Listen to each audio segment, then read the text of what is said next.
හොඳයි දරුවනේ අපි මීට ප්‍රථම පාඩම් ඒකකවලදීත් තුන්වන පාඩමට අදාළව පසුගිය විභාග ප්‍රශ්න ඉතා පුළුල් ආකාරයෙන් සාකච්ඡා කරමින් හිටියා. එහි ඉතිරි ප්‍රශ්න සාකච්ඡා කිරීම අපි මෙතන සිට කරගෙන යන බලාපොරොත්තු වෙනවා. මුලින්ම 2015 විභාග ප්‍රශ්නයක් දෙවන ප්‍රශ්නේ රෝමි ලකං 1 2015 විභාග පේපර් එකේ දෙවන ප්‍රශ්න රෝමි ලකං 1 ආ කොටස සහ ප්‍රශ්නේ පාරිභෝගික අයිතිවාසිකම් දෙකක් නම් කර ඒවා සුරැකීම සඳහා ව්‍යාපාරිකයෙකු විසින් ඉටු කළ යුතු යුතුකම් මොනවාදයි පැහැදිලි කරන්න. ප්‍රශ්නේ පැහැදිලිද? පාරිභෝගික අයිතිවාසිකම් දෙකක් නම් කර මේ ප්‍රශ්නේ තුල තියෙන දරුණු ප්‍රශ්න කොටස් දෙකක්. එකක් අයිතිවාසිකම් දෙකක් නම් කර මේ පළවෙනි කොටස. ඒවා සුරැකීම සඳහා ව්‍යාපාරිකයෙක් විසින් ඉටු කළ යුතු යුතුකම් මොනවාද? දෙවෙනි ප්‍රශ්නේ තමයි යුතුකම් මොනවාද?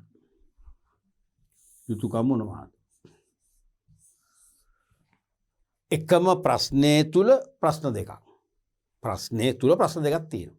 එහෙනම් අපි ලියන පිළිතුරුත් කොටස් දෙකක් වෙන්න ඕනේ. ඕක එක ගොඩේ ලියන්න බෑනේ. එක ගොඩේ ලියන්න පුළුවන් පිළිතුරු පත්‍ර පරීක්ෂකවරයාට ඇගීම ලේසියෙන් කරන්න හම්බෙන්නේ නැහැ. කොච්චර හොඳ උත්තරයක් වුණත් එක ගොඩේ ලිව්වොත් ඒක ව්‍යාකූල උත්තරයක් වෙනවා. ලකුණු ලබා ගැනීම හැකියාව අපෙන් ඈත් වෙලා යනවා. ඒ නිසා පැහැදිලිව අපි උත්තර ප්‍රශ්න කොටස් දෙකක් නිසා උත්තර කොටස් දෙකකුත් වෙන් කරලා ලියන්නට ඕන. ලකුණු දෙන්නේ ඒ විදිහටම තමයි. එතකොට අයිතිවාසිකම් දෙකක් නම් කරනවට ලකුණු භාගයේ ගානේ ලකුණු එකක් දීලා තියෙනවා. එක අයිතිවාසිකමකට ලකුණු එක ගාන දෙකක් දීලා තියෙනවා. සෝරි භාගයේ ගානේ. ඊට පස්සේ යුතුයකම් වලට වෙනම ලකුණු ලබා ගන්න පුළුවන්. එහෙමයි දෙන්නේ. දැන් අයිතිවාසිකම් තියෙන 8ක් 8ම පෙන්නනවා මාකින්ස් කීම මේ විදිහට ඔබ ලියන්න දෙකයි. මේ ඕනම දෙකක්. දන්නවනේ. ආරක්ෂාව සලසා ගැනීම අයිතිය, තොරතුරු දැන ගැනීම අයිතිය, තෝරා ගැනීමට ඇති අයිතිය, සවන් යොමු කරවා ගන්න ඇති අයිතිය, මූලික අවශ්‍යතා සපුරා ගන්නට ඇති අයිතිය, වන්දි ලබා ගන්නට ඇති අයිතිය, නැත්නම් සහන සලසා ගැනීම අයිතිය කියන එකමයි මේ වන්දි කියන්නේ සහන කිව්වොත් හරි හා සහන සලසා ගැනීම අයිතිය. සහන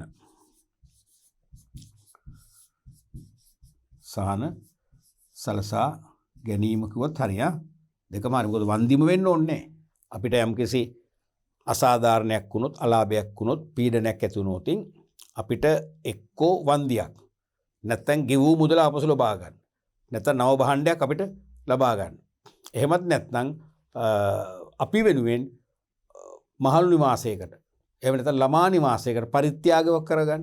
ඒ වගේ දෙයක් වෙන්න පුළුවන්. නැත්නම් පාසලකට පොත්පත් ටිකක් අරන් දෙන පුස්තකාලයට, පාසලක විද්‍යාගාරයේ අවශ්‍ය අඩුපාඩු අරන් දෙන්න කියලා කියන්නේ. අපි ගන්න වන්දිය. තේරුණාද?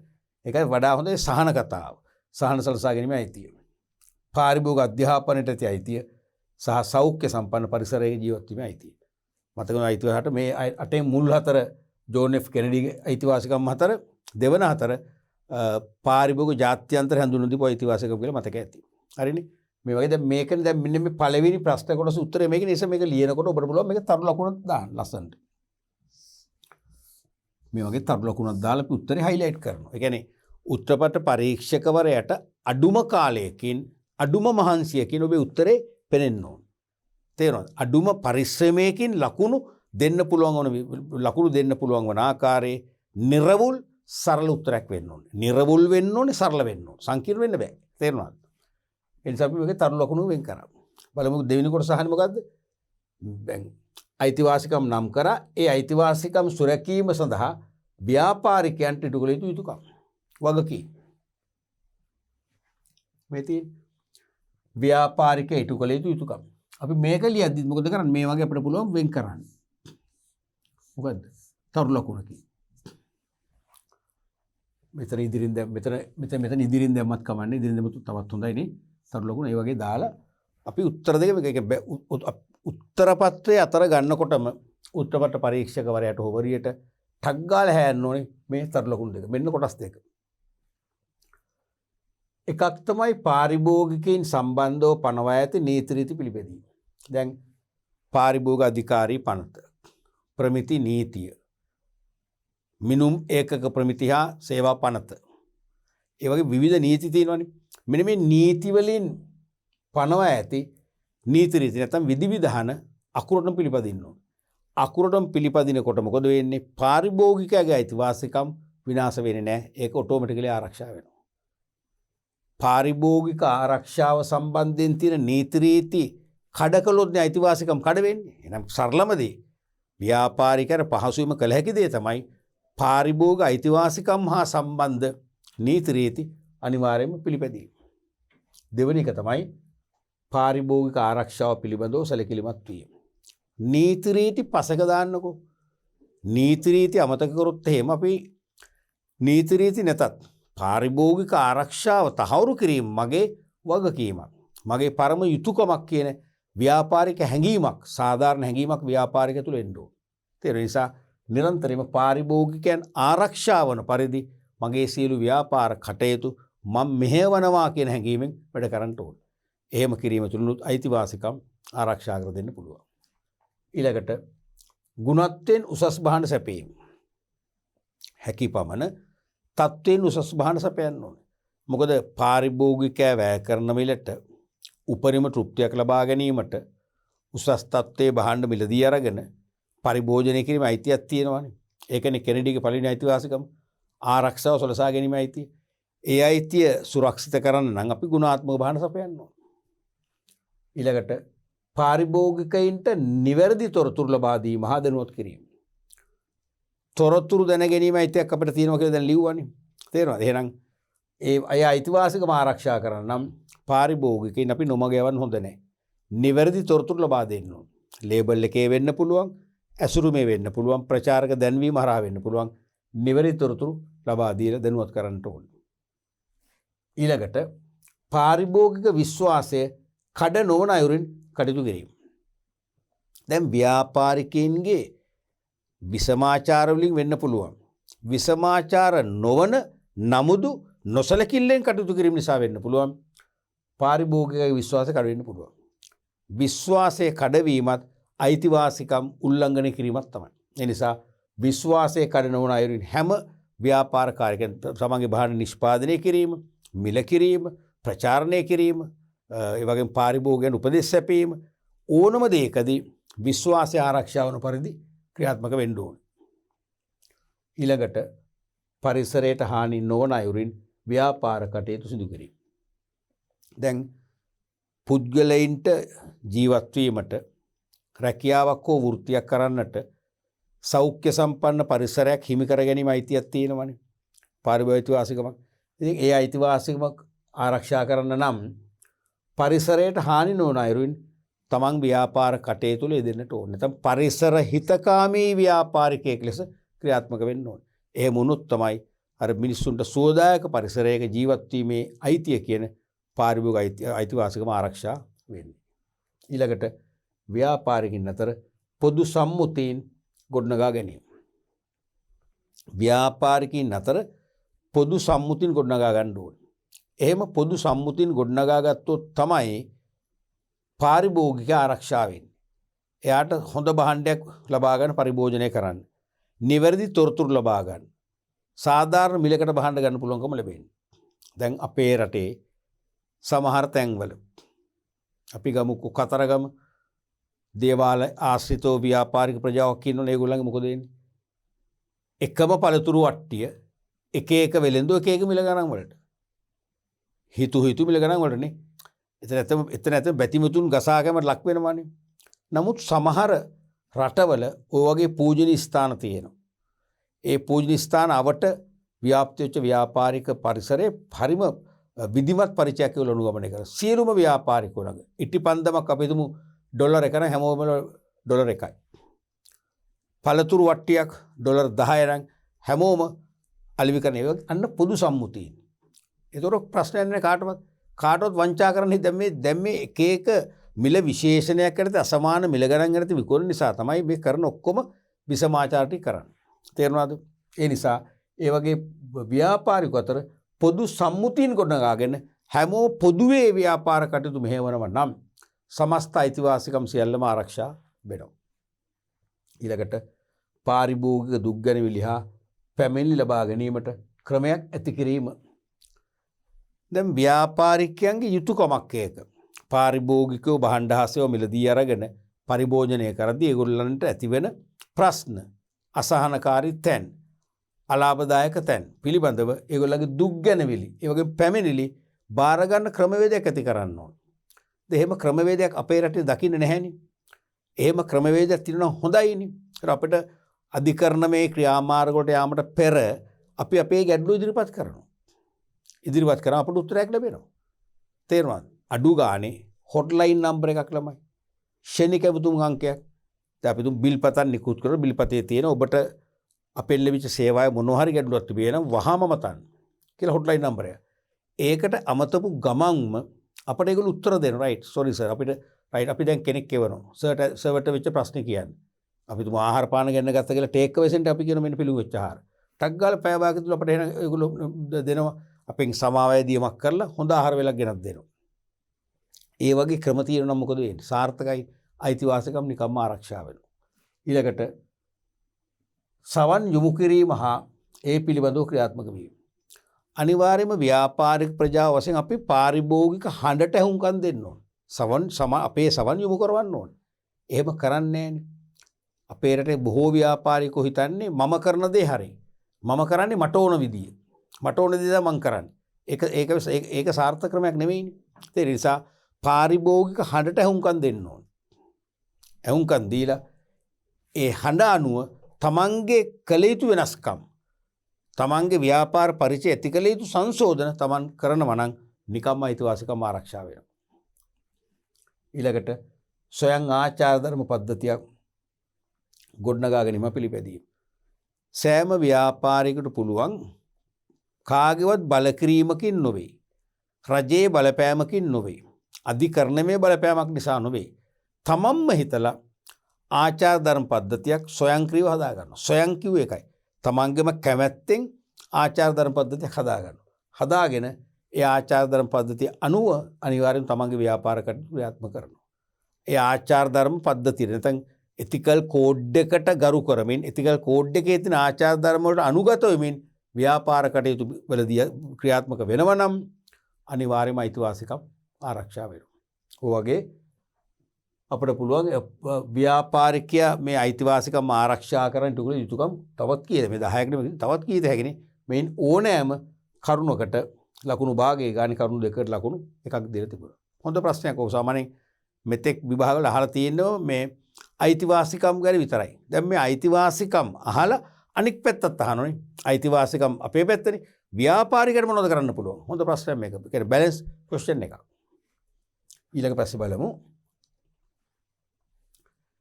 මේකත් 2015 විභාග ප්‍රශ්නයක්. දෙවෙනි ප්‍රශ්නේ රෝම ඉලක්කම් 2 ආ කොටසට ආපු. ශ්‍රී ලංකාවේ ඇතැම් ව්‍යාපාරිකයන් විසින් සිදු කරනු ලබන වෙළඳ විසමාචාරයන් 4ක් සඳහන් කරන්න. ශ්‍රී ලංකාවේ ඇතැම් ව්‍යාපාරිකයන් මොකද මම නම් කියන්නේ බොහෝ කියලා කියන්න තිබුණනේ. ඇතැම් නෙවෙයි බොහෝනේ. බොහෝ ව්‍යාපාරිකයන් විසින් සිදු කරනු ලබන වෙළඳ විසමාචාර 4ක්. මේ වගේ ප්‍රශ්න මීට ඉස්සෙල්ලත් ඇහුවා. අපි මීට ඉස්සෙල්ලත් කතා කරා මතක ඇතිනේ. එකක් තමයි මේකත් සඳහන් කරන්න විතරයි හොඳේ. ඒක විස්තර කරන්න ඕනේ නැහැ. දීර්ඝ ශෛලයේ පිළිතුරු අපේක්ෂා කරන්නේ නැහැ එතකොට. පොයින්ට් එක විතරයි ලියන්න තියෙන්නේ. මොකද එක් කරුණකට ලකුණු භාගයේ බැගින් කරුණු 4ටම ලකුණු 2යි. ඒ නිසා විස්තර නම් කරලා විස්තර කරන්න ඕනේ නැහැ මේක. පරිභෝජන නුසුදුසු භාණ්ඩ වෙළඳපොළ ඉදිරිපත් කිරීම. එක විසමාචාරයක් තමයි මිනිස්සුන්ට පාවිච්චියට ගන්න බැරි වෙන ආකාරයෙන් නුසුදුසු තත්ත්වයේ භාණ්ඩ මාකට් එකට හඳුන්වලා දෙන එක.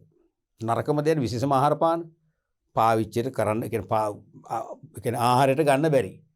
ගත්තොත් අනිවාර්යයෙන්ම සෞඛ්‍යමේ ගැටලුවක් ඇති වෙන ආකාරයේ භාණ්ඩ ආසේවා මාකට් එකට අරන් යනවා. විසමාචාරය. ඊළඟට අසාධාරණ මිල නියම කිරීම. අසාධාරණ මිල නියම කිරීම.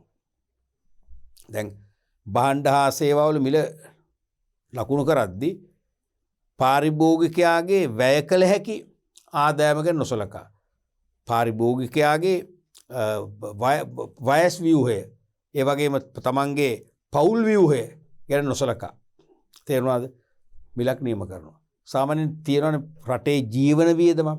ඒ ජීවන වියදමට ඔරොත්තු දෙන පාරිභෝගිකයාගේ වැය කළ හැකි ආදායමට ඔරොත්තු දෙන ආකාරයේ සාධාරණ මිලක් වෙන්න එපයි. එහෙම නැතුව අසාධාරණ මිලක් නියම කරනවා නම් ඒක අනිවාර්යයෙන්ම විසමාචාරයයි. ඊළඟට ජනප්‍රිය සන්නම් යටතේ බාල භාණ්ඩ ඉදිරිපත් කිරීම. ඒ කියන්නේ කීර්තිමත් සන්නම් තියෙනවා. වෙළඳ ලෝකේ දිනාගත සන්නම්.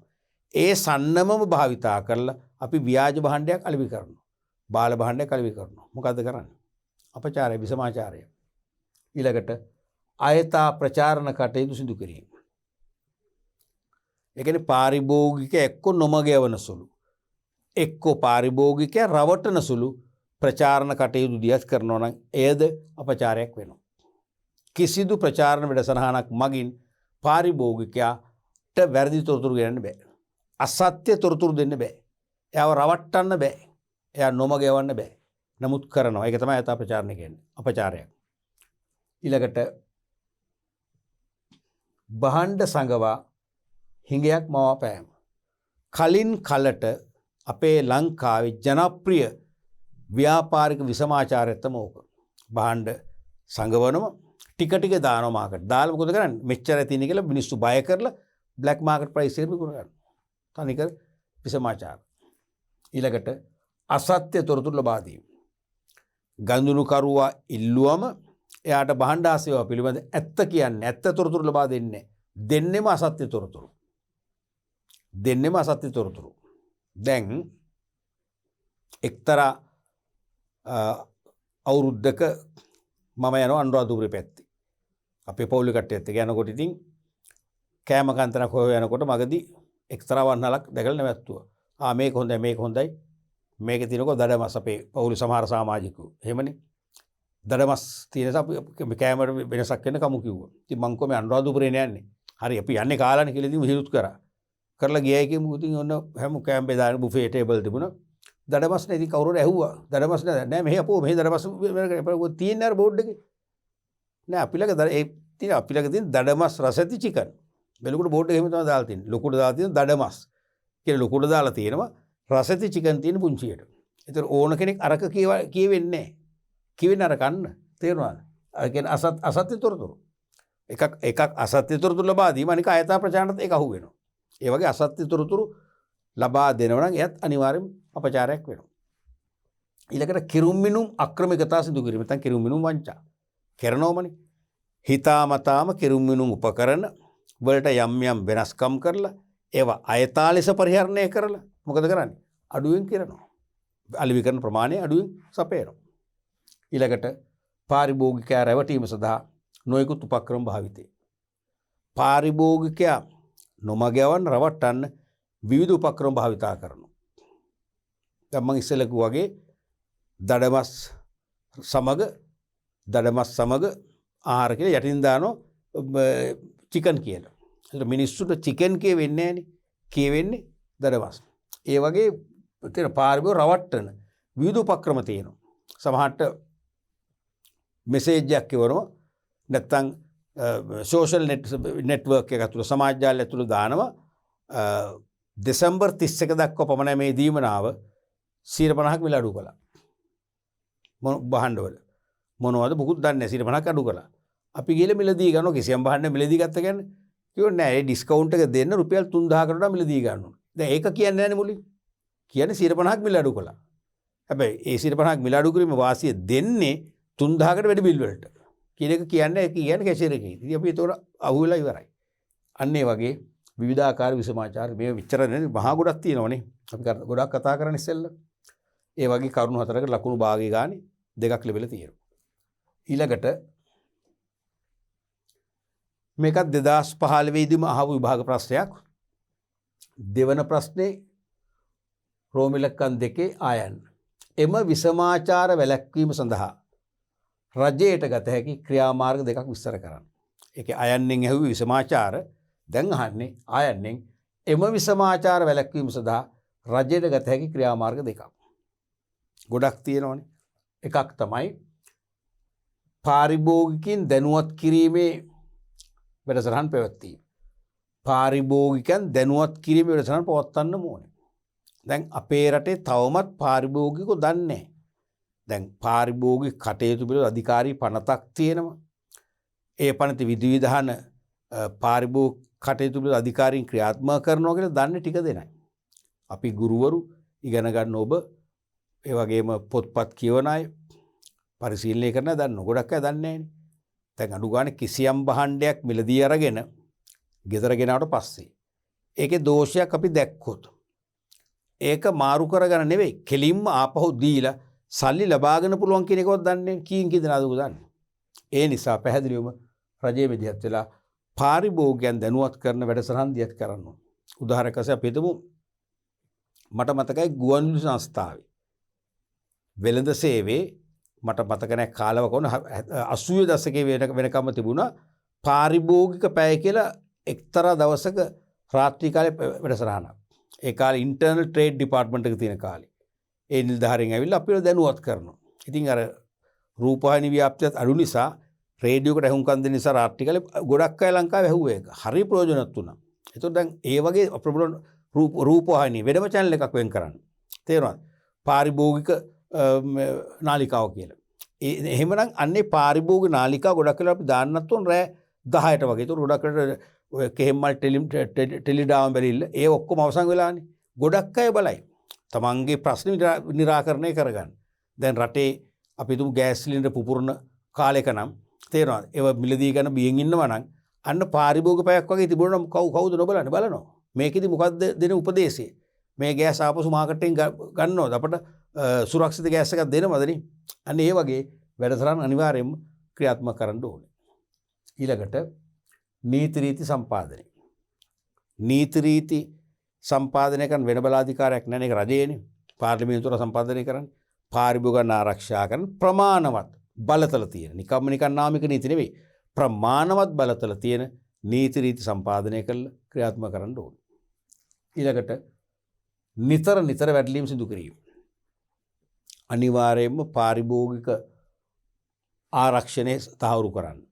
ව්‍යාපාරික විසමාචාර වලින් පාරිභෝගිකයා නිරවුල් කරගෙන ආරක්ෂාව සාතික කරන්න නම් වෙළඳ පොළ තුල අහඹු ලෙස නිතර වැටලීම් කරන්න ඕනේ.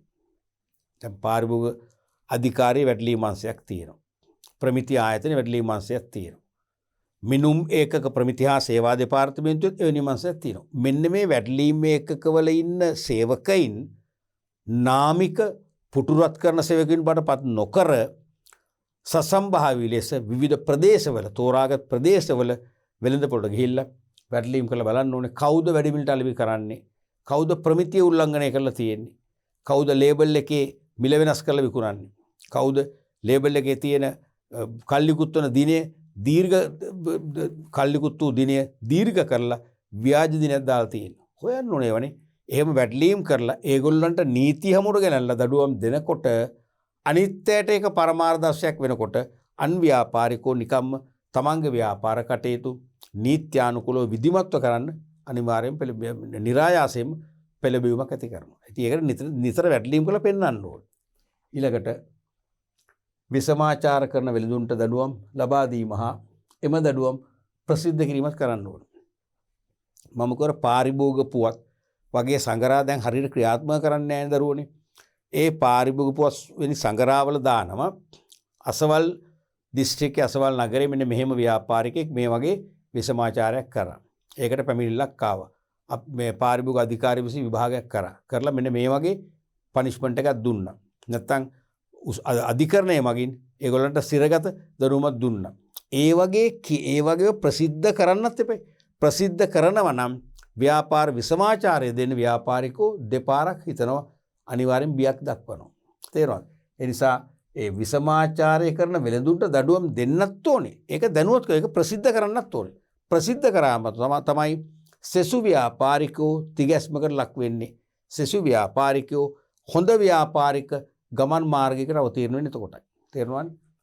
ඊළඟට පාලන මිල නියම කිරීම control price system එක රජයකට කරන්න පුළුවන්. රජයකට පාර්ලිමේන්තුවෙන් තියෙනවා පරමාධිපත්‍ය කියලා එකක් පරම බලයක් දීලා තියෙනවා. මොකද්ද? රටේ පුරවැසියන්ගේ ආරක්ෂාව වෙනුවෙන් ඕනෑම තීන්දුවක් ගන්න. රටේ පුරවැසියන්ගේ ආරක්ෂාව හා ජීවන පැවැත්ම වෙනුවෙන් ඕනෑම ඉහළම තීන්දුවක් ගන්නට පවතින රජයට පාර්ලිමේන්තුවෙන් දීලා තියෙන අසීමිත අවසරයක්. ඒක තමයි පරමාධිපත්‍ය කියන්නේ. අන්නේ පරමාධිපත්‍ය භාවිතා කරලා අනවශ්‍ය ලෙස වෙළඳ පොලේ භාණ්ඩ සංගෝමින් කෘතිමහිඟ මවා පෙන්වමින් පවතින භාණ්ඩයේ මිල අනවශ්‍ය ලෙස අසාධාරණ මට්ටමකින් ඉහළ ගිහිල්ලා කූට ලෙස ලාභ ලබන ප්‍රවණතාවක් තියෙනවා නම් රජයකට පුළුවන් විෂයබර අමාත්‍යාංශයේ ලව්වා රජයේ පොදු ලිඛිත සංනිවේදන මාධ්‍ය වන ගැසට් පත්‍රයේ ගැසට් නිවේදනයක් ප්‍රසිද්ධ කරනවා. X කියන භාණ්ඩය කියලා අපි හිතමු. X කියන භාණ්ඩය 2021 දෙසැම්බර් 1 වෙනිදා සිට අලෙවි කළ හැකි උපරිම මිල රුපියල් 50කි. 50 ඉක්මවා භාණ්ඩ අලෙවි කරන ව්‍යාපාරිකයන් විරුද්ධව නීතිය තදින් ක්‍රියාත්මක කරනු ඇත. එහෙම ගැසට් නිවේදනයක් ප්‍රසිද්ධ කළා නම් මොකද වෙන්නේ? සියලුම ව්‍යාපාරිකයන් හුලම් බහිනවා. ඒගොල්ලෝ පාලන මිලට අලෙවි කරන ක්‍රියාත්මක වෙනවා. එහෙනම් බ්ලැක් මාකට් නැත්නම් කළු කඩ මිලට අලෙවි කිරීමෙන් ඈත් වෙනවා. ඒක කරන්න ඕනේ කලින් කාලේ. ඊළඟට භාණ්ඩ සේවාවලුහි ගුණත්වයේ නිරන්තරයෙන් පරීක්ෂාවට ලක් කිරීම. වෙළඳ පොලේ භාණ්ඩ සේවාවල ගුණත්වයේ පවතිනවද? ප්‍රමිතිය ආරක්ෂා වෙලා තියෙනවද? නැත්නම් දැන් ප්‍රමිතියෙන් බැහැරව තත්ත්වෙන් බාල භාණ්ඩ හදනවද කියලා අහඹු ලෙස වෙළඳ පොළ පරීක්ෂාවන් මගින් නිරන්තරයෙන්ම කළ යුතුයි. ඊළඟට ප්‍රමිති හඳුන්වා දීම හා ක්‍රියාත්මක කිරීම. හැකි පමණ වෙළඳ පොළට යන භාණ්ඩ වලට ප්‍රමිති හඳුන්වා දෙන්න ඕනේ. ඒක රජයකට කරන්න පුළුවන් ශ්‍රී ලංකා ප්‍රමිති ආයතනය හරහා. ඒතකොට ව්‍යාපාරික ප්‍රජාව පොළඹවන්න ඕනේ, තල්ලු කරන්න ඕනේ. හැම විටම තමන්ගේ සෑම නිෂ්පාදිතයකටම ප්‍රමිතියක් අනුගමනය කරමින් තත්ත්ව පාලනය උදා කරමින් තත්ත්වයෙන් උසස් භාණ්ඩ හැමදාම ඒකාකාරීව හදන්න. එතකොට මොකද වෙන්නේ? තත්ත්වයෙන් බාල භාණ්ඩ මාකට් එකට යවලා පාරිභෝගිකයා නොමගැවීම සිදුවන්නේ නැහැ. ඊළඟට යහපත් පිළිවෙත් අනුගමනය කරන ව්‍යාපාර අගය කිරීම. යහපත් ව්‍යාපාරික පරිචයන් අනුගමනය කරන ව්‍යාපාරිකයෝ නැතුවම නොවෙන ඉන්නවනේ. ඒගොල්ලන් ඇප්‍රීෂিয়েට් කරනවා. ඇගීමට ලක් කරන්න ඕන. තේරෙනවද? ඒ ඇගීමට ලක් කිරීම ප්‍රසිද්ධ පුවත්පත් මගින් නැත්නම් ජන සංනිවේදන මාධ්‍යයන් මගින් පත්තරය, රූපවාහිනිය, ගුවන් විදුලිය, ඒ වගේම සමාජ ජාල හරහා ප්‍රසිද්ධ කරන්න ඕන. එතකොට අපි අන්න මුළු රටම දැනගන්නවා. සමස්ත පාරිභෝගික ප්‍රජාවම දැනගන්නවා. මෙන්න හොඳ ව්‍යාපාරිකයෝ. මෙන්න ආචාර ධර්මානුකූලව කටයුතු කරන ව්‍යාපාරිකයෝ. එහෙනම් ඒගොල්ලොත් එක තමයි ගනුදෙනු කරන්නේ. සහ සෙසු ව්‍යාපාරිකයන්ගේ ගනුදෙනුකරුවෝ බැහැරට යනකොට ඉල්ලුම අඩු වෙනකොට ඒගොල්ලෝ රත් වෙන්න ගන්නවා. අනං ඒගොල්ලොත් ඊට පස්සේ මොකද වෙන්නේ? යොමු වෙනවා හොඳ ව්‍යාපාරිකයෙක් වෙන්න. එහෙනම් අපචාර වලින් බැහැර වෙන්න. ඊළඟට පාරිභෝගික ආරක්ෂාව සම්බන්ධයෙන් කටයුතු කරන ආයතන විධිමත් කිරීම. දැන් ලංකාවේ අවිධිමත් නේ. මම ඔබට කලින් කියන්නේ නැති මට වෙච්ච අසාධාරණයක් සම්බන්ධයෙන් මම 2017 මාර්තු මාසේ පැමිණිල්ලක් කරා පාරිභෝගික කටයුතු අධිකාරියට. මට එන්නකො මම දෙපාරක් ගියා පැත්ත ගෙන්නන්න අපොසත් තුනේ. ඉතින් මං කෝ ගෙන්නන්න ලේසිම ක්‍රම. මේගොල්ලෝ පිළිගත්තෙත් නැහැ. අන්තිමට මේ අවුරුද්දේ 2017 පැමිණිල්ල විභාග කරන්න 2021 නොවැම්බර් මාසේ මට මතක නැහැ 10 හෝ 11 වගේ එන්නකො මං ගියේ නැහැ. මොකටේ? මං විතරක් පැහැදිලි නේ. කියන්නේ විධිමත් නැහැ. පාරිභෝගික ආරක්ෂා කරන බලාධිකාර තියෙනවා ලංකාවේ. පාරිභෝගික කටයුතු වල අධිකාරිය තියෙනවා. තිබුණාට දැන් මං කරපු පැමිණිල්ල බරපතල චෝදනාවක් මං කළේ. මට විශාල මුල් ලාභයක් කළානේ. ඒක සලකලා අඩු ගන්න අනිත් පාර්ශවයේ විත්තිකාර පාර්ශවයේ ගෙන්න ගන්න ලොකු බලපෑමක් කිරීම හැකියාව අධිකාරියට තියෙන්න ඕනේ. ආවේ නැහැ කියලා කල්යවල හරියන්නේ නැහැ. තේරුණාද? අඩු ගානේ නම් ඒගොල්ලන්ට පුළුවන් වෙන්න ඕනේ නීති වෙනස් වෙන්න ඕනේ. අද අපි දැන් මම පැමිණිල්ල කරන ව්‍යාපාරිකයෙක් ඉන්නේ තංගල්ලේ කියන්නකෝ. එහෙනම් තංගල්ලේ පොලිසියට නියෝගයක් දෙන්න පුළුවන් වෙන්න ඕනේ පාරිභෝගික අධිකාරියේ සභාපතිවරයාට. මොකද නියෝගය කරුණාකර අසවල් ව්‍යාපාරිකයට අසවල් දවස් 10ට එන්න ගැන ඉන්ක්වයර් එකට. එන්න කියන්නේ එහෙම නැත්නම් අපි අනිවාර්යයෙන් අත්අඩංගුවට ගන්නවා. ඒ වගේ පොලිසිය සම්බන්ධ කරන් බැරිම නම් අධිකරණය සම්බන්ධ කරන් හරි ගෙන්න ගන්න එපේ. එහෙම ගෙන්න ගන්නෑ. ඒ නිසා මම කියන්නේ මේ පාරිභෝගික ආරක්ෂා කරන ක්‍රියාත්මක ආයතන මීට වඩා විධිමත් වෙන්න ඕන. මීට වඩා ශනිකව ප්‍රතිචාර දක්වන ව්‍යාපාර බවට පත් වෙන්නට ඕන. අනිත් එක තමයි පාරිභෝගික සමිති සංවිධාන ඇති කිරීම හා වර්ධනය. පාරිභෝගිකයන්ගේ ස්වේච්ඡා සංවිධාන. පාරිභෝගික ආරක්ෂණය සඳහා පාරිභෝගිකයන්ට පිටුවා ගත ස්වේච්ඡා සංවිධාන ඇති කරන්න ඕන, ඒක තව තවත් වර්ධනය කරන්න ඕන. එසේ කිරීම තුළ ඒ පාරිභෝගික යන් පිහිටුව ගන්න සංවිධානයේ ඒකේ සමාජිකත්වයේ දරන පාරිභෝගිකයන් වෙත නිරන්තරයෙන්ම ආරක්ෂාව සලසනවා ඇති.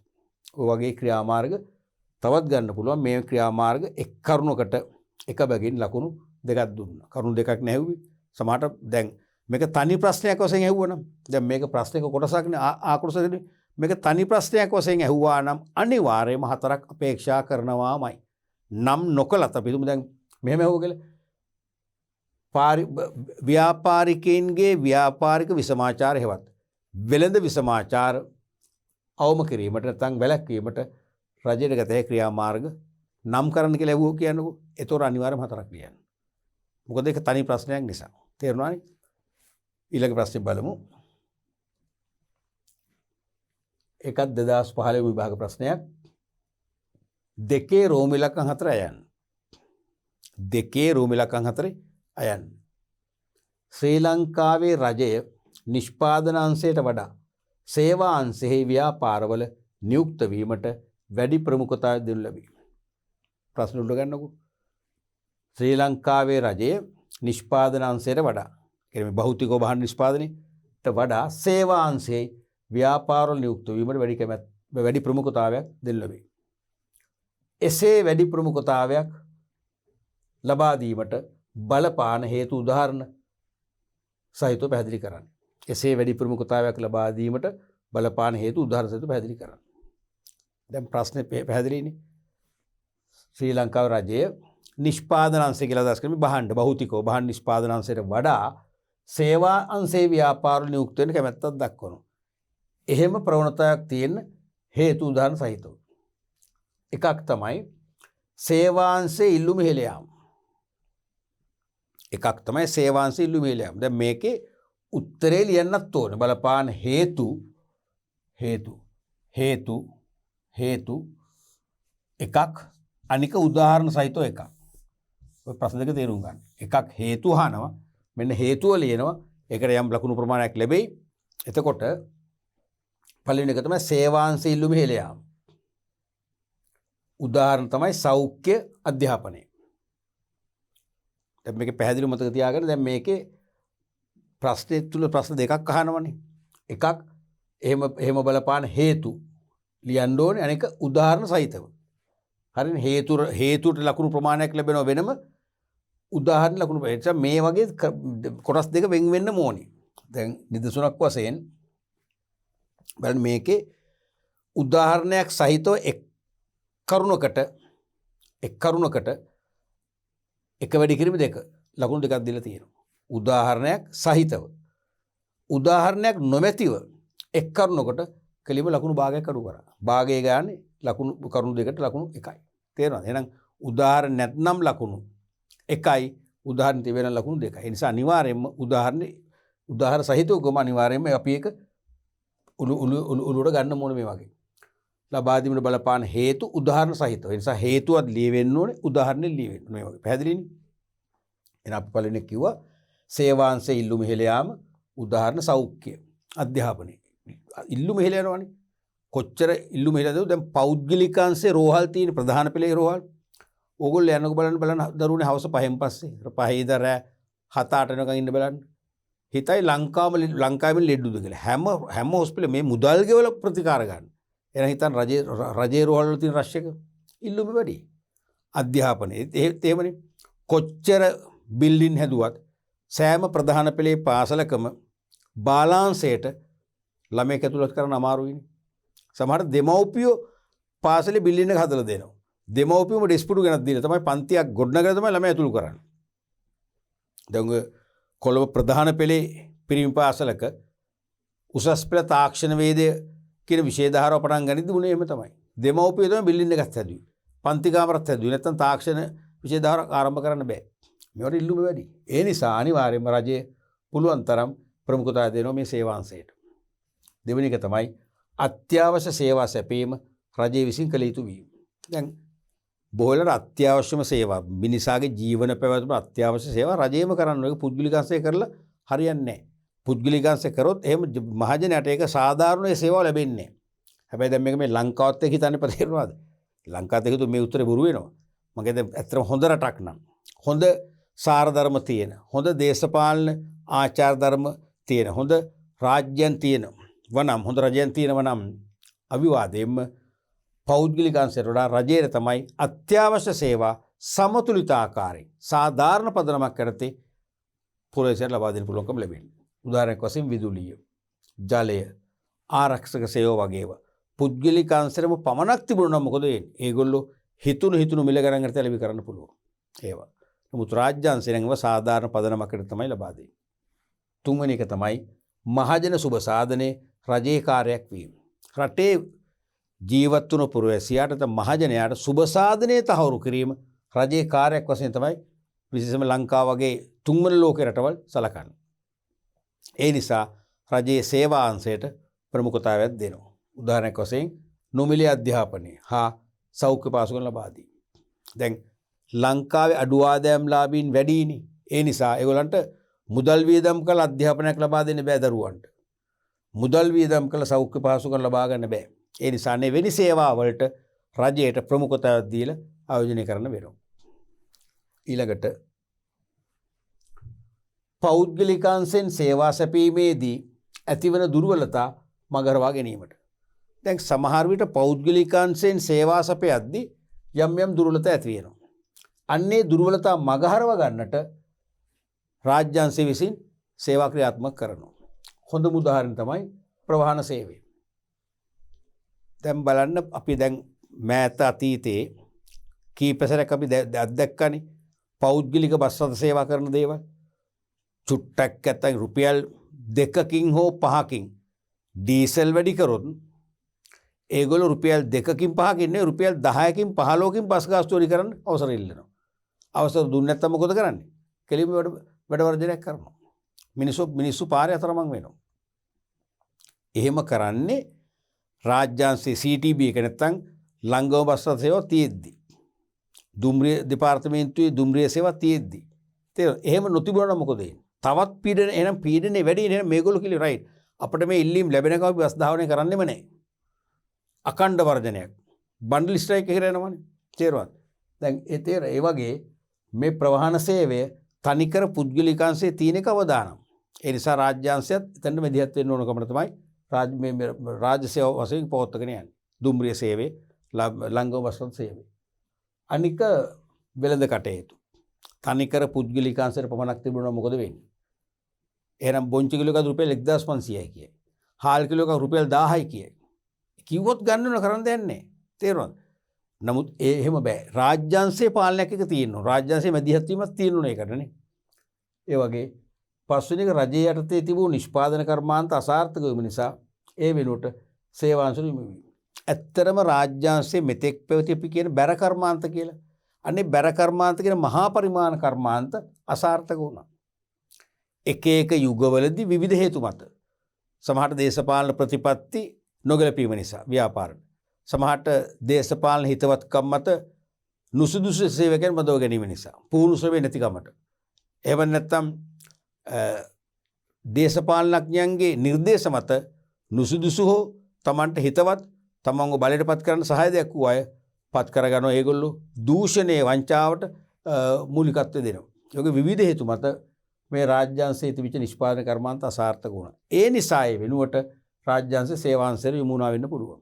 උදාහරණයක් වශයෙන් සිමෙන්ති සංස්ථාව, පිගන් සංස්ථාව වැනි නිෂ්පාදන කර්මාන්ත අසාර්ථක වුණා හොඳට තිබිලා. දැන් ඒ නිසා රජයේ මාංශයෙන් අයින් වෙලා සේවාංශයට යොමුනා.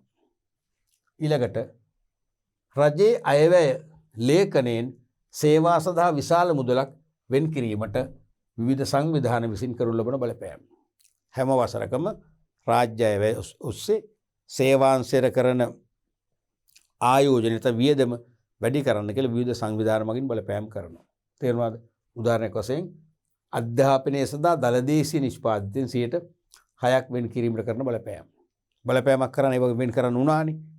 විවිධ ගුරු සංගම්, විවිධ ආගමික සංවිධාන මගින් ප්‍රබල හඬක් නැගුවානේ. ඒ උන්නෝ වගේ ඒ නිසා ඒ අංශයට අනිවාර්යයෙන්ම ආයෝජනය වැඩි කරන්න උනා. ඊළඟට පෞද්ගලික අංශය නිෂ්පාදන කර්මාන්ත සඳහා ඉදිරිපත් වුවද ලාභ නොලබන සේවාංශයට ඉදිරිපත් වීමට වැළවීම. දැන් පෞද්ගලිකාංශයේ නිෂ්පාදනාංශේ එනවා ලාභ ලබන්න පුළුවන්. හැබැයි සේවාංශේ ලාභ ලබන අමාරුයි. දැන් නොමිලේ සෞඛ්‍ය පහසුකම් දෙන්නකොට ඒගොල්ලෝ දෙන්නේ නැහැ. නොමිලේ අධ්‍යාපනය දෙන්නේ නැහැ. තේරුණාද? අන්නේ නිසා පෞද්ගලිකාංශය නිෂ්පාදන කර්මාන්තරයෙන් කැමති ලාභ ලබන අපහසු සේවාංශයෙන් මෙලිකමක් දක්වනවා. ඒ නිසා රාජ්‍යාංශයට සිදු වුණා ක්‍රියාත්මක වෙන්න. මෙන්න මේ වගේ කරුණ සහ උදාහරණෙත් ආවොත් තමයි මුල් ලකුණු හම්බෙන්නේ මේ විදිහට. උදාහරණේ සහිතව එක් කරුණකට එක ගානේ ලකුණු 2යි. උදාහරණයක් නොමැති නම් ලකුණු භාගයේ ගානේ කරුණු 2කට ලකුණු 1යි. පැහැදිලිනේ? ඊළඟ ප්‍රශ්නේ බලමු. 2015 විභාග ප්‍රශ්නයක්මයි. 15 සාමාන්‍ය මේකේ මේ තුන්වන එකකින් අහපු ප්‍රශ්න යමු වැඩි. දෙවෙනි ප්‍රශ්න රෝමි ලක්කම් 4 ආයන්න. රජයක් සිය අරමුණු ඉටු කර ගැනීමේදී ව්‍යාපාර අංශයෙන් සහයෝගය අපේක්ෂා කරන අතර රජයක තියෙන ආර්ථික අරමුණු ඒව ඉෂ්ට කරගන්නකොට ව්‍යාපාර අංශයෙන් සහයෝගය අපේක්ෂා කරන අතර ව්‍යාපාර අංශයේ දෙම අරමුණු ඉටු කර ගැනීම සඳහා විවිධ ආකාරයෙන් සිය දායකත්වය ලබා දී. මේ ප්‍රකාශය උදාහරණ දෙමින් පැහැදිලි කරන්න. ප්‍රශ්නේ පැහැදිලිනේ. රජයක් තමන්ගේ පොදු අරමුණු තියෙන ආර්ථික සංවර්ධනය, ආර්ථික වර්ධනය, ආර්ථික ස්ථායීතාවය, සාධාරණ ආදායම් බෙදී යාම මතකයිනේ. අන්‍ය අරමුණු ඉටු කරගන්නකොට ව්‍යාපාර අංශයෙන් යම් සහයෝගයක් අපේක්ෂා කරනවා. ව්‍යාපාර අංශයේද ඒ අරමුණු ඉෂ්ට කරගන්න විවිධ ආකාරයෙන් දායකත්වය ලබා දෙනවා. උදාහරණ දෙමින් පැහැදිලි කරන්න කියලා තියෙනවා. ඡේද වශයෙන් ඕනේ මෙන්න දින රාමුව. මේ වගේ පැහැදිලිව ලියන්න. මෙන්න රජයේ අරමුණු, මෙන්න දායක වන ආකාරය. මෙන්න රජයේ ළඟා කරන අපේක්ෂා කරන අරමුණු තමයි මේ තියෙන්නේ. හරිද? ඒ සඳහා ව්‍යාපාරිකයන්ට දායකත්වය දෙන්න පුළුවන් ක්‍රමය තමයි මේ තියෙන්නේ. පැහැදිලිව වෙන් කරන්න. පළවෙනි එක තමයි ක්‍රමික ආර්ථික වර්ධනය හා සංවර්ධනය. ක්‍රමිකව ආර්ථික වර්ධනයක් සංවර්ධනයක් ඇති කර ගැනීම රජයේ අරමුණක්. ව්‍යාපාරිකයන්ට කොහොමද දෙන්න පුළුවන් දායකත්වය? කළ හැකි දේ මොකද්ද? දලදේශීය නිෂ්පාදිතයට කරනු ලබන දායකත්වය ඒවගේම නව උත්පාදනය. දලදේශීය නිෂ්පාදිතයට දායකත්වයක් දෙන්න ඕන. පුළුවන් තරම් අඩුම යෙදවුම් වලින් වැඩිම නිමෙවුම් බිහි කිරීම. මොකද ඒ කියන්නේ? ඵලදායීතාවය මතකනේ. අඩුම යෙදවුම් වලින් වැඩිම නිමෙවුම් බිහි කරනවා කියන්නේ ඵලදායීතාවය වැඩි කරනවා. ඵලදායීතාවය වැඩි කරාම දලදේශීය නිෂ්පාදිතයට කරන දායකත්වය අනිවාර්යයෙන්ම උපරිමයෙන් ලැබෙනවා. එතකොට ආර්ථික මොකද වර්ධනය ඇති වෙනවා. මතකනේ දලදේශීය නිෂ්පාදිතයේ මූර්ත වශයෙන් ඉහළයාමනේ අපි ආර්ථික වර්ධනය කියන්නේ. එහෙනම් රජයේ කාර්මුණක් තමයි ආර්ථික වර්ධනය. ඒක ඉෂ්ට කරනවා. අනිත් එක නව උත්පාදනය. නව භාණ්ඩා සේවා හඳුන්වා දුන්නම රටක පාරිභෝගික පුරවැසියෝ පැන ඒව මිලදී ගන්නවා. තේරුණාද? ඒගොල්ලන්ගේ ජීවන තත්ත්වය ඉහළ යනවා. ඒතකොට රටක ආර්ථික සංවර්ධනයේදී දලදේශීය නිෂ්පාදනයේ වර්ධනය වීමට සමගාමීව ජීවන තත්ත්වය ඉහළ යන්නත් ඕනේ. එහෙනම් ජීවන තත්ත්වය ඉහළ දාන්න නව උත්පාදන වලට පුළුවන්. අන්න ආර්ථික වර්ධනය සංවර්ධනය දෙකටම ව්‍යාපාරිකයන්ට මේ වගේ මූලික ක්‍රම දෙකකින් දායක වෙන්න පුළුවන්. දෙවෙනි එක පූර්ණ සේවා නියුක්තිය. පූර්ණ සේවා නියුක්තිය. ඒ කියන්නේ රටේ රැකියාවක් කළ යුතු මට්ටමේ හැම දෙනාටම රැකියාව ලැබිලා තියෙන්න ඕන. රජයේ අපේක්ෂාව. එහෙනම් ව්‍යාපාරිකයන්ට කොහොමද දායක වෙන්න පුළුවන්? නව රැකියාව අවස්ථා ඇති කරන්න පුළුවන්. ඒ කියන්නේ රොබෝ තාක්ෂණ වැනි තාක්ෂණික ක්‍රම අඩු කරලා අපි කියන්නේ මැනුවල් සිස්ටම් කියලා මැනුවල් සිස්ටම් වැඩිපුර පාවිච්චි කරමින් අලුත් රැකියාව අවස්ථා බිහි කරන්න ඕනේ. ඒ බිහි කිරීම තුළ රජය අරමුණු ඉෂ්ට කරන්න ව්‍යාපාරිකයා උදව්වක් කළා වෙනවා. සහයෝගයක් දැක්වුවා වෙනවා. ඊළඟට ආර්ථික ස්ථායීතාවය. ආර්ථිකයේ උත්පාත අවපාත නොමැතිව එක්තරා ඉහළ මට්ටමක ආර්ථික සංවර්ධන මට්ටම රඳවා ගැනීම තමයි අරමුණක් වෙන්නේ. මොකද්ද ව්‍යාපාරයෙන් කරන්න පුළුවන්? මිල මට්ටම උච්චාවචනයන්ගෙන් තොරව පවත්වාගෙන යාම. ව්‍යාපාරිකයන්ට පුළුවන් රටේ වෙළඳ පොලේ භාණ්ඩවල මිල මට්ටම හෙවත් සාමාන්‍ය මිල මට්ටම උච්චාවචනයන්ගෙන් තොරව පවත්වාගෙන යන්න. ව්‍යාපාරිකයන්ට පුළුවන් භාණ්ඩ හා සේවා අඛණ්ඩව සපයන්න. කොහෙටද? වෙළඳ පොලට. අඛණ්ඩව භාණ්ඩ හා සේවා සපයන දාමයක් හැදුවොත් වෙන්නේ මොකද්ද? බහන්ඩ හිඟ වෙන්නේ නැහැ. හිඟ වුණාම නෙමෙයි හෙල යන්නේ. තේරෙනවද? ඒ නිසා අකණ්ඩව වෙළඳපොළට සපයන සැපුම් දාමයක් හැදුවොත් එහෙම මිල මට්ටම උච්චාවචනයෙන් තොරව පවත්වාගෙන යන්න පුළුවන්. එතකොට ආර්ථික ස්ථායීතාවය කියන එක ආරක්ෂා වෙනවා. ඒක ආර්ථික උත්පාදතාවපත ඇති වෙන්නේ නැහැ. ඊළඟට සාධාරණ ආදායම් ව්‍යාප්තිය. රජයේ තවත් පොදු අරමුණක් තමයි සාධාරණ ආදායම් ව්‍යාප්තිය. රටේ ජාතික ධනය නැත්නම් ජාතික ආදායම සමස්ත ජාතික ආදායම සුළු පිරිසක් අතට බෙදලා ගියොත් මොකද වෙන්නේ? වැඩි පිරිසකට බඩගින්න මැරෙන්න වෙන්නේ. අනිවාර්යයෙන්ම දිලිඳු රටක් බවට පත් වෙනවා. ඒ නිසා රජයේ අපේක්ෂාව මේ ආදායම කිසියම් අනුපාතයක් යටතේ රටේ ඉහළම ජීවන රටාව ගත කරන කෙනාගේ සිට පහළම ජීවන රටාව ගත කරන කෙනා දක්වා කිසියම් හෝ සාධාරණ මට්ටමකට නැත්නම් කිසියම් හෝ සාධාරණ පදනමකට මේ ආදායම් බෙදලා යන්න ඕන. එහෙම බෙදලා ගියොත් තමයි ඇති නැති පරතරය කියන පරතරය ගැන අපිට කතා කරන්න වෙන්නේ. ඇති නැති පරතරය තවත් දීර්ඝ වෙන්නේ නැහැ. තේරෙනවද? එහෙනම් ව්‍යාපාරිකයන් වශයෙන් මොකද කරන්න පුළුවන්? ප්‍රාදේශීය සම්පත් භාවිතය හා ව්‍යාපාර ප්‍රාදේශීය ව්‍යාප්ත කරනවා. පුළුවන් තරම් නගරවලට සීමා කරපු ව්‍යාපාර ගම්බද ප්‍රදේශවලත් ව්‍යාප්ත කරනවා. කරාම ගමේ මිනිස්සුන්ට මොකද නිකම්ම රැකියා අවස්ථා උදා වෙනවා. ආදායම් අවස්ථා ලැබෙනවා. අන්න සාධාරණ ආදායම් ව්‍යාප්තියට පාර විවෘත වෙනවා. එහෙමත් නැත්නම් ප්‍රාදේශීය සම්පත් භාවිතය කරනවා. ප්‍රාදේශීයව සේවා වියුක්ත සම්පත් මොකද කරන්නේ? තමන්ගේ නිෂ්පාදන සාධක වශයෙන් උදා ගන්න ක්‍රියාත්මක වෙනවා. එතකොට මොකද වෙන්නේ? ඒ සම්පත් හිමිකරුවන්ට සැපයීම වෙනුවෙන් ආදායමක් ලැබෙනවා. එහෙනම් නගරේ සුළු පිරිසකට ගියපු ආදායම දැන් එහෙනම් ගමටත් ගලන්න පටන් ගන්නවා. ආදායම විෂමතාවය අඩු වෙනවා. ඒ වගේ. ඊළඟට යහපත් අන්තර්ජාතික වෙළඳාම. රජයක තවත් අරමුණක් තමයි යහපත් අන්තර්ජාතික වෙළඳාමක් කිරීම.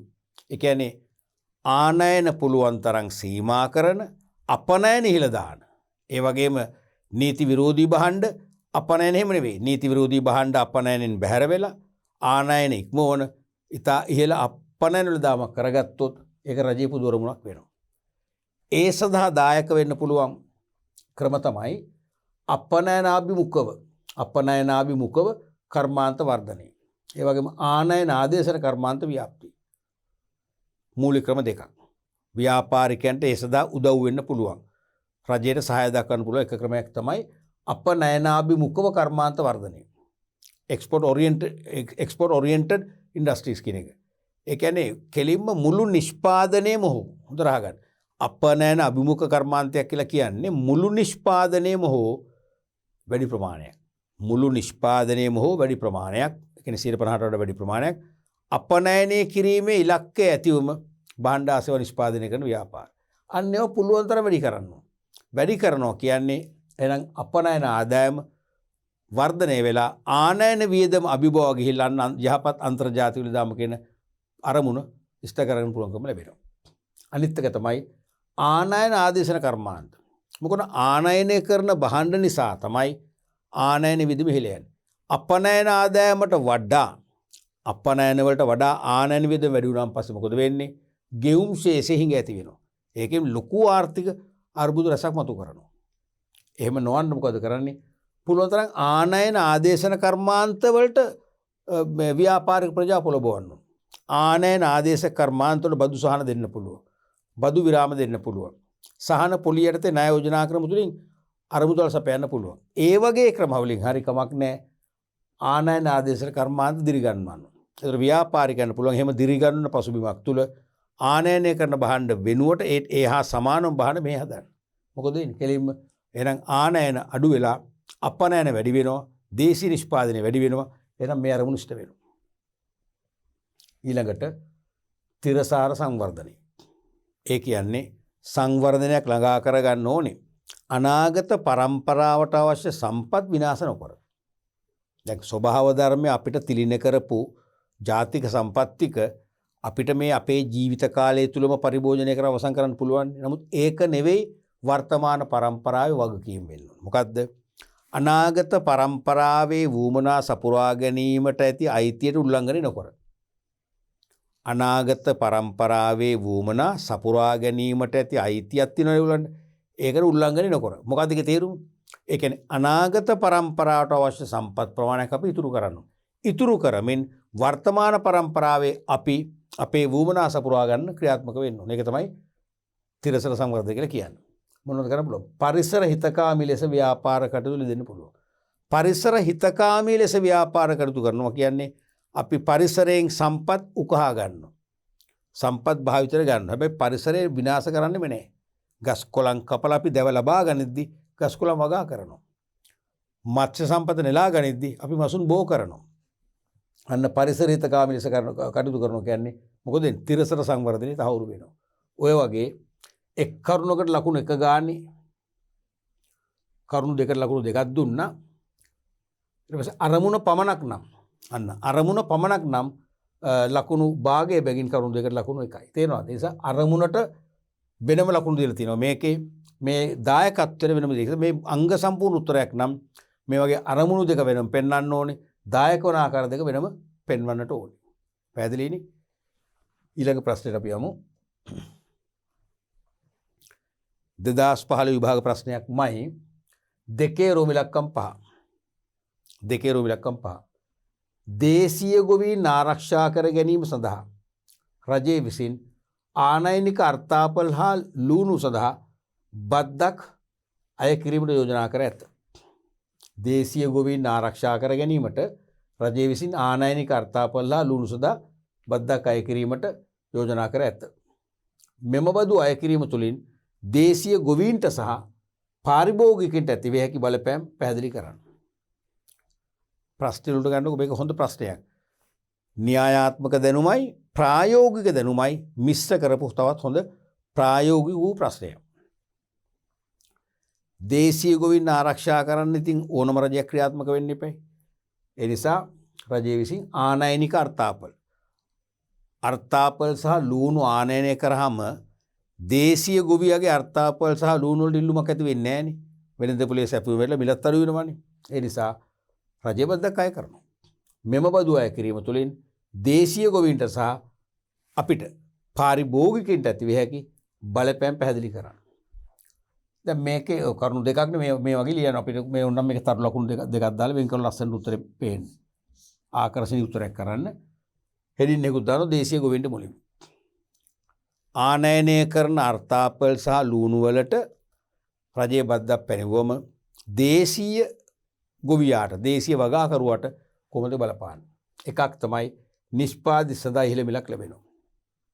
කොහොමද ලැබෙන්නේ? ලැබෙන්නේ ආනයනය කරන භාණ්ඩ වලට බද්දක් පැනෙවුවම ඒ බද්ද ආනයන භාණ්ඩට එකතු වෙනවානේ. ඒතර ආනයනික භාණ්ඩ මිල ඉහළ යනවා. ඒතර ඒ ආනයනික භාණ්ඩ මිනිස්සු ඉල්ලන්නේ නැහැ. ඒ වෙනවස ගෙන්වන්නේ නැහැ. ආනයන නතර කරන්න වෙනවා. ආනයන බැහැර කරන්න වෙනවා. බැහැර කරාම දැන් එහෙනම් අතපෑදී ගැරලා දේශීය ගොවියට සාධාරණ ඉහළ මිලක් අය කරන්න පුළුවන්. කලින් බෑනේ. දේශීය ගොවිය මිල වැඩි කරොත් මොකද වෙන්නේ? ආනයනික භාණ්ඩ මිල ඊට වඩා අඩුයි. දැන් නෑ. දැන් බොහොම පැහැදිලිව නිර්වුල් තීරණයක් ගන්න පුළුවන් සාපේක්ෂව වැඩි මිලක් ලැබෙයි කරා. වැඩි මිලක් ලැබෙනවා. අනික වඩා හොඳ වෙළඳ පොලකුත් ලැබෙනවා. මොකද විදේශ භාණ්ඩ නෑනේ. දැන් ගන්න වෙන්නේ දේශීය භාණ්ඩ. දේශීය අල, දේශීය ලූණු. තේරෙනවද? අනික ඒ තත්ත්වයක් හොඳයි. අපේ මතයක් තියෙනවානේ. දැන් මම දන්නවා අපි පවා අපි මම නුනත් ගන්න මේවා ලංකාවේද කියලා අහලා තමයි ගන්න. පිටරට වල පොඩි ගුණෙත් වෙනසක් තියෙනවා, රස වෙනසක් තියෙනවානේ. ඒ නිසා අනිවාර්යයෙන්ම වඩා හොඳ ඉල්ලුමක් ඇති වෙන නිසා ලොකු වෙළඳපොළ කොටසක් දිනා ගන්න පුළුවන්කම ලැබෙනවාමයි. තම නිෂ්පාදන කර්මාන්ත ආරක්ෂා වෙනවා. තේරෙනවද? ඒ කියන්නේ දැන් දේශීය ගොවියෝ අලවවගා කරන්න කර්මාන්තයක් ව්‍යාපාරයක් කරගෙන යනවා. අලාශ්‍රිත වෙනත් නිමි භාණ්ඩ හදන්න ව්‍යාපාර කරගෙන යනවා. ලූණු සම්බන්ධය වගේ අන්නේ කර්මාන්ත මොකද ආරක්ෂා වෙනවා. ඇයි? පිටරටින් ඒ භාණ්ඩ එන්නේ නැහැනේ. පිටරටින් ආවනම් ඒ මේ අල සහ ලූණු ආශ්‍රිත සෙසු කර්මාන්ත වලත් අනිවාර්යෙන් මරු පහරක් වදිනවා. දැන් ඒකනුත් ඒව ආරක්ෂා වෙනවා. අනිත් එක නිෂ්පාදන කටයුතු පුළුල් කිරීමේ හැකියාව ලැබෙනවා. දැන් විදේශ භාණ්ඩ ආනයන මේ නිසා නතර වුණානේ. ඒ නිසා මේ නිෂ්පාදන කටයුතු පහසුවෙන් පුළුල් කිරීමේ හැකියාවත් උදා වෙනවා. ඒ කියන්නේ ටිකක් මිල වැඩි කරනවා. ලාභය වැඩි වෙනකොට ඒ ලාභය ප්‍රත්‍යායෝජනය කරනවා. තේරෙනවද? ප්‍රත්‍යායෝජනය කරාම අන්න නිෂ්පාදන කටයුතු පුළුල් කරන්න පුළුවන්කම ලැබෙනවා. දැන් ආනයනික දේවල් තිබුණා නම් බෑ. මොකද ඒගොල්ලන්ගේ මිල අඩුයි. එහෙනම් මිනිසුටක් ගාලා ඒ පැත්තට යොමු වෙනවා. එහෙනම් අපේ රටේ වැඩි ලාභයක් වැඩි විකුණුම් ආදායමක් උපයන්න හම්බෙන්නේ නැහැ. දැන් උපයන්න පුළුවන්. ඒ නිසා ඒක ප්‍රත්‍යායෝජනය කරාම ඒ අංශේ නිෂ්පාදනය පුළුල් වෙනවා. අනිත් එක තරංගකාරීත්වය අඩුවීම නිසා නිෂ්පාදනයේ කාර්යක්ෂමතාව අඩුවේ. එහෙම ගැටලුකුත් තියෙනවා. ඒක මේ වාසි වගේම අවාසිකුත් තියෙනවා. මේක අහන්නේ බලපෑමනේ. තේර බලපෑම් කොම මේකේ මතක තියන්න මෙන්න මේකත් උලුර ගන්න. බලපෑම් කොම මේකේ හිතකර ඒ වගේම අහිතකර දෙකම ලියන්න පුළුවන්. තේරුණාද? බලපෑම්නේ. ධනාත්මක බලපෑම් කරන හිතකර විතරයි. ඍණාත්මක බලපෑම් කරන අහිතකර විතරයි. දැන් මේ කියන්නේ ඇති වෙකි බලපෑම්. දෙපැත්තට දැන් මේ ඔක්කොම දැන් බල මේ කතා කරන ඔක්කොම හොඳයි. ධනාත්මකයි. වඩා හොඳ දෙයක් ධනාත්මකයි. කර්මාන්ත ආරක්ෂණ ධනාත්මකයි. නිෂ්පාදනය පුළුල් කරන ධනාත්මකයි. මේක තරංකාරීත්වය අඩුවීම නිසා නිෂ්පාදනයේ කාර්යක්ෂමතාව අඩුවීම අන්න ධනාත්මක නැහැ. කවන්නේ තියෙන බලපෑම් නහන්න. ඍණාත්මකයි. දැන් විදේශ ද්‍රව්‍ය නැත්නම් අර්ථාපල ලූණු ගෙන්නුව නම් ඒ ගෙන්වන අය කොහොම හරි ඒව වැඩියෙන් විකුණ ගන්න බලන්න. අපි බලනවා අපේ වැඩියෙන් විකුණ ගන්න. අපි දැන් තරඟයක් දෙනවා. අපි ප්‍රචාරණය කරනවා. වැලිමඩ ප්‍රදේශයේ සරුසාර බිම්වල වෙවෙන කාබනික පොහොර යොදා නිපදවන සෞඛ්‍ය ආරක්ෂිත අර්ථාපල ප්‍රචාරණය කරන්න පුළුවන්. හඬකුත් නගන්න පුළුවන්. තරඟත් කරනෝනේ. ඒ තරග නිසා නිෂ්පාදනයේ කාර්යක්ෂමතාවය ඇති වෙනවා. එහෙනම් අපි උත්සාහ කරනවා ආනයනික අර්ථාපල් වලට වඩා ලූණු වලට වඩා අපේ අර්ථාපල් සහ ලූණු වල ගුණත්වය වැඩි කරන්න. රසායනික පොහොර පාවිච්චි නොකර ඉන්න. තේරෙනවද? හැම අතින්ම. අන්නේ කාර්යක්ෂමතාවය දැන් ඉන්නේ. ඒ අරව නැවතුණානේ. අපිත් නිකන් ඔය කරන්නම් වාලේ කරනවා. අකාර්යක්ෂමතාව අඩු වෙනවා. අනික් අතින් කර්මාන්තර ප්‍රවේශ වන දේශීය ගොවීන් ඉහළ යාමෙන් සැපෙවුම වැඩි වී දිගු කාලෙදී විල පහළන. තවත් ගැටලුවක් ගන්න. ඒකත් ඍණාත්මකයි. මම දානවා මේ වගේ.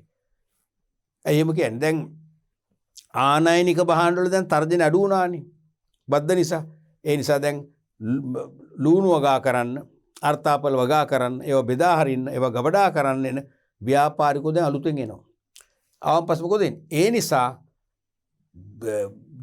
දිගු කාලීනව වෙළඳ පොළට මේ ලංකාවේ අර්ථාපල් සහ ලූණු සැපෙවුම වැඩි වෙනවා. වැඩි වෙනකොට මොකද වෙන්නේ? මිල පහළ යන්නත් පුළුවන්. මිල පහළ යනවා කියන්නේ අද ලබන ලාභාන්තික ලබා ගන්න බැරි වෙන්නත් පුළුවන්. ඔය වගේ දෙපැත්තටම බලපෑම ඇති වෙනවා.